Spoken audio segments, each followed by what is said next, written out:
భూపాలపల్లి మండలం గూడాడ్పల్లి గ్రామంలో గ్రామ ప్రజలందరూ కలిసి అంగరంగ వైభవంగా భక్తి శ్రద్ధలతో నిర్వహిస్తున్న శ్రీ సీతారామ లక్ష్మణ అదేవిధంగా ఆంజనేయ స్వామి వార్ల దేవాలయ విగ్రహ ప్రతిష్ఠా మహోత్సవ కార్యక్రమంతో పండుగ వాతావరణం నెలకొంది.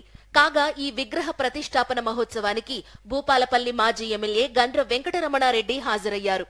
వారి వెంట భూపాలపల్లి మాజీ జెడ్పీ వైస్ చైర్మన్ శోభా రఘుపతిరావు, మండల మాజీ ఎంపీపీ విద్యాసాగర్ రెడ్డి, మాజీ సర్పంచ్ మాజీ మండల పార్టీ అధ్యక్షుడు రవీందర్ రెడ్డి, మాజీ సర్పంచ్ లక్ష్మీ ఐలయ్య, మాజీ ఎంపీటీసీ రంజిత కుమార్, భూపాలపల్లి పట్టణ అధ్యక్షుడు కటకం జనార్దన్, మాజీ వైస్ చైర్మన్ హరిబాబు, పట్టణ యూత్ అధ్యక్షుడు బుర్రా రాజు, జిల్లా నాయకులు సెగ్గెం సిద్దు, గండ్ర యువసేన నాయకులు శ్రీకాంత్ పటేల్ తదితరులు పాల్గొన్నారు.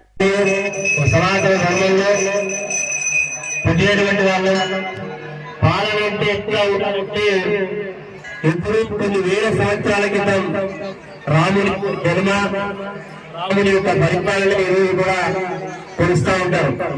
రామరాజ్యంలో ధర్మం నిలబడ్డదని, అన్నదమ్ములు అంటే ఎట్లా ఉండాలి అని రామ లక్ష్మణులని, ఒక శిష్యుడు ఒక నమ్మకం కలిగినటువంటి వాడు ఆంజనేయ భక్తుడు ఆంజనేయుడని, ఈ రకంగా మంచి పరివాహిక చిత్తం సీతారాములాగా కలిసి ఉండాలని చెప్పేటువంటి సాంప్రదాయం.